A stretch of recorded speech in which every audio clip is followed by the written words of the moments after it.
Hello, hello, hello. We're going to be talking about Native American stuff today. So I think we're going to start with creation stories, myths and legends. Where did they come from? What do they believe that they came from? Some interesting stuff. There is no telling where we will end, though. I mean, because there are so many rabbit holes to fall down with this. Hi, I'm Donita from prairie-trail.com, and this is Catherine from Okie Dokie Explorers on YouTube and Okie Dokie Life. Yes, you've got a new website up. So, yes, she's my oldest of six. So I have to, show off. Dee-dee-dee, da-da-da. So you can check them out. They are a lot of fun. And yeah, so I just wanted to share that with everybody. And yeah, Native American stuff. This is something that we really enjoy talking about because, we are. And there's some questionable heritage. I know on my mother's side it's Cherokee, and there's a thing going through the internet right now that everybody's got a Cherokee grandmother, and this is why you really don't, type of thing. Well, I know exactly who she was and what her name was and the whole kit and caboodle. So, nobody's coming at me on that one. On my dad's side, though, our McDonald's, whenever it was put in 70 whatever, had Native American chiefs pictures all along the walls whenever I was growing up. And my family, my dad's side of the family, would always point to one of them and say, that's our ancestor. And the thing is, I could swear I remember a headdress. Therefore, it could not be Cherokee. So, but I was always told it was Cherokee, but yet great-great-grandma would not talk about her heritage, would not talk about her Native American heritage at all. And it became a joke in the family. And supposedly one of the Native American uncles was a glutton, and that was a big, big thing. And this is a very toxic family, okay? So I think everybody at this point understands that and realizes your that. dad's side of the family, I joke, but it's not really completely a joke. We're all horse thieves and renegades. Yeah. So, other than Daniel Boone, maybe, we do go back to Daniel Boone at some point there. He had many children, and so a lot of people probably go back to Daniel Boone. But they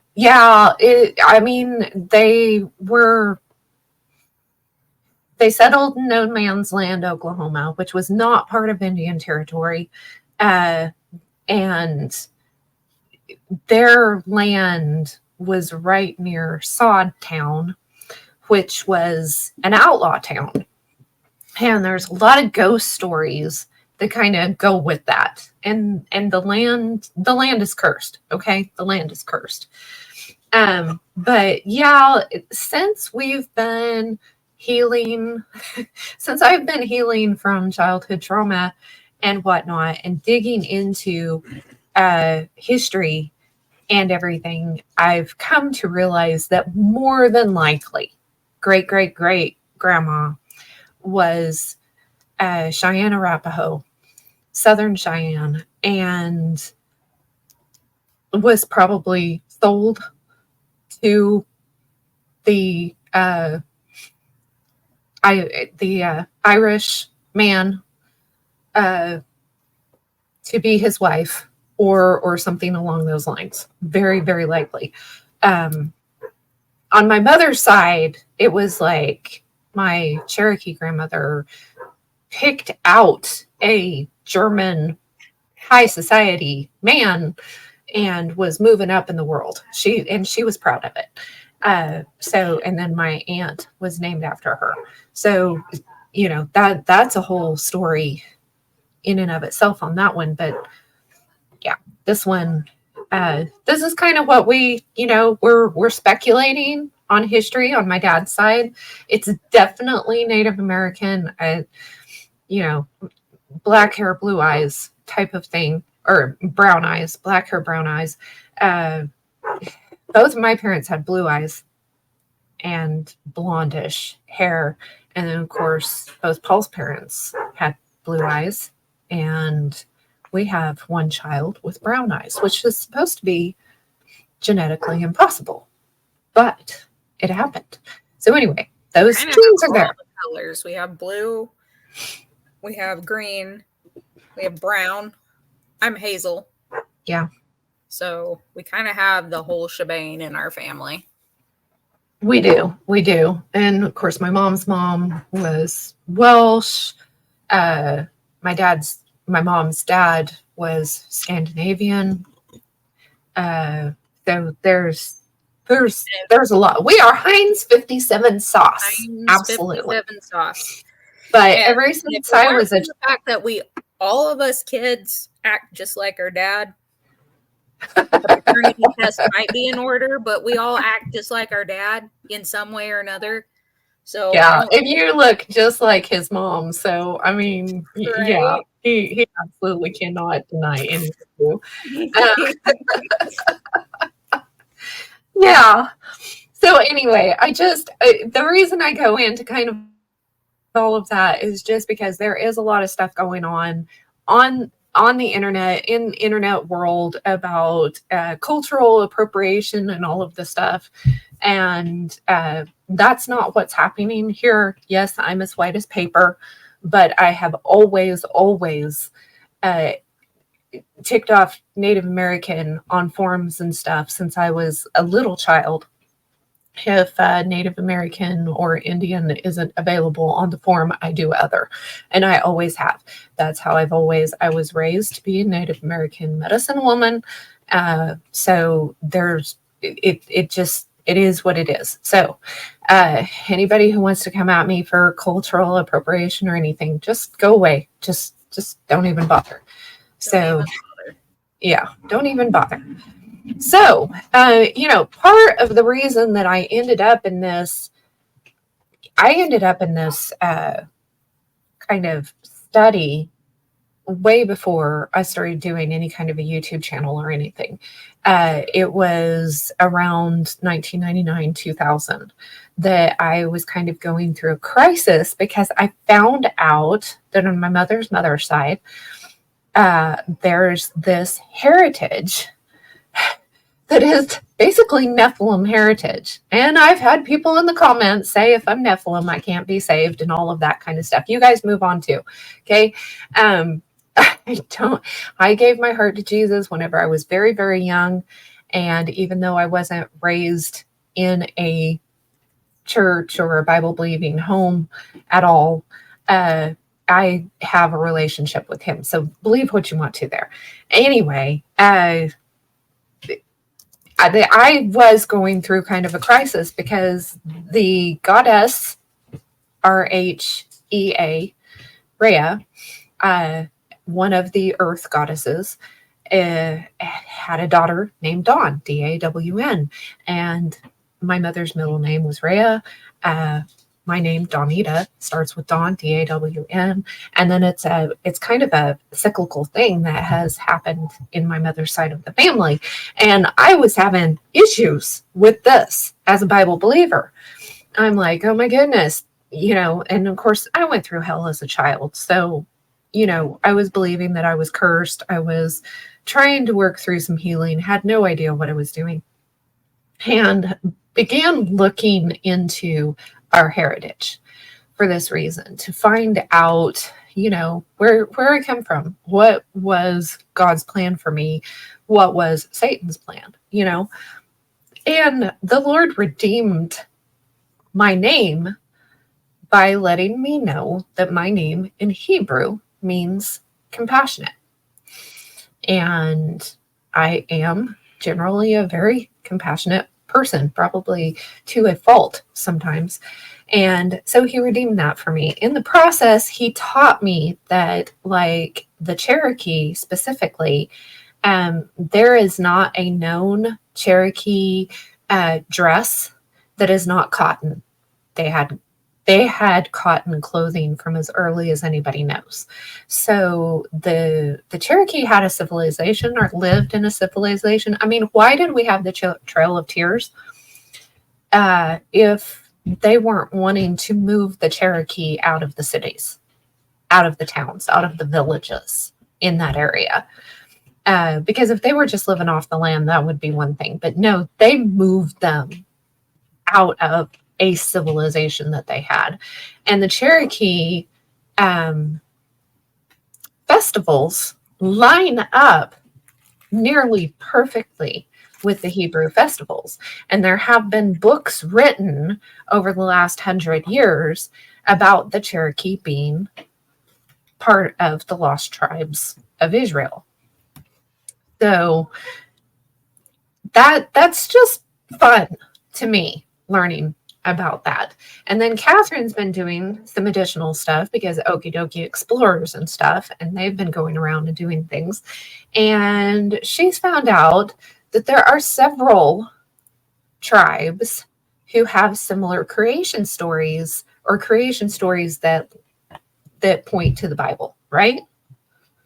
It's one of those things. You can go pick up a pretty much any book that has in the title somewhere, Native American or specific tribe myths and legends. And I remember running across this the first time that I picked up one about the Nez Perce. And as I was flipping through it, I noticed, I was like, there was a creation story. There was a Cain and Abel story. There was a David and Goliath story. And I mean, obviously the characters in those stories did not have the same names, but it was just, you couldn't deny. It's like, I just read the Nez Perce version of David and Goliath. Young man goes up against a giant, kills him with a stone. Like, what the heck? That's two brothers fighting. One kills the other because his sacrifice wasn't regarded as holy. That's a little too close to be a coincidence. And then after that, I started diving into other tribes and stuff. The Cherokee have a lot of their myths and legends are some of them even word for word. Some of the characters say, like, almost word for word what some of the characters in the Bible say, the Cain and Abel story and whatnot. Of course, they all have their own different stories that don't line up in the Bible either. Whether those are true or not is another thing. But every tribe that I have researched and looked into, every single one of them generally have one particular deity that is creating everything. And then they all have some sort of a flood story. They pretty much most of them have a Cain and Abel type story and a David and Goliath type story. So, not every single one, but most of them. Every single one does have a creation story and a flood story. Absolutely. And I so far have not found one that doesn't have a Cain and Abel story. So, yeah. Yep. Another thing I also noticed, every single one of them have stories about giants, dragons, and pretty much every single one that I've researched has a story about some wicked city or wicked tribe or wicked group of people who get fire and hail dropped on them and wiped off the face of the earth. So Sodom and Gomorrah story, or was Sodom and Gomorrah not an isolated incident? You Right. know, I kind of go back and forth on that one. Like, are they telling the Sodom and Gomorrah story? Each one has their unique twist on their Sodom and Gomorrah story. I know, like the Nez Perce. I think it was the Nez Perce that they had one about giants that happened to. Some of the other tribes, it was another tribe, a wicked tribe. And others it was like monsters. So, you know, where did it get mixed up? What did it originate from? Abraham and Lot? Or was it a worldwide thing that at one point God judged? And that was the other thing I noticed about it, is that usually before the fire and hail, or fire and brimstone, whatever, came down on the wicked tribe, wicked people, wicked giants, whatever, there was always a spirit messenger sent first to actually determine how wicked they were and whether they deserved it. So again, very similar to the Abraham and Lot's wife story. So, and if we believe the Bible, then we should expect that. And I know a lot of people in my niche are thinking that America is actually the Holy Land, the old land. And yeah, I mean, no. The Bible is way too specific about it is and geography, right? And Dr. Ron Wyatt's research was infallible as far as that's concerned. But I ran into something just here recently that a map or something. I can't remember. I've watched so many videos on YouTube and TikTok. People are sending me videos on everything, and I can't keep up with them all. But anyway, that some of the old maps and old stories are that this was the first land. And of course, we know before the days of Peleg, there could have been, you know, the earth was divided in the days of Peleg, and we don't know exactly what that means, you know, Pangea type situation or what, we don't know. But we also, those who follow my channel know that I totally believe that like the empires were worldwide. We've been taught that the stuff in the Bible was only in that part of the world, that little tiny part of the world. And I don't believe that's true. Evidence shows that that is not true. So the Egyptian empire was probably over here, and we have evidence that the Egyptian empire was over here. There's archaeological evidence for the Egyptians, for the Romans, here in Oklahoma. Freaking Oklahoma has Viking runes. Yes. Seven Rune Park has Viking runes. Yes. So in New Mexico, okay? In New Mexico, you can find Hebrew chiseled into the rock. Exactly. So when the children of Israel were in Egypt, they could have been here too. Okay. So I know some people believe that this was Egypt, but it was Egypt, but at the same time, Egypt was, my friend. That's a big stretch. Well, Egypt was worldwide. Egypt stretched. It was an empire. It was a large empire, and they had some of their empire was over here. Okay. Mm-hmm. So there was at least that. Babylon was more than likely over here.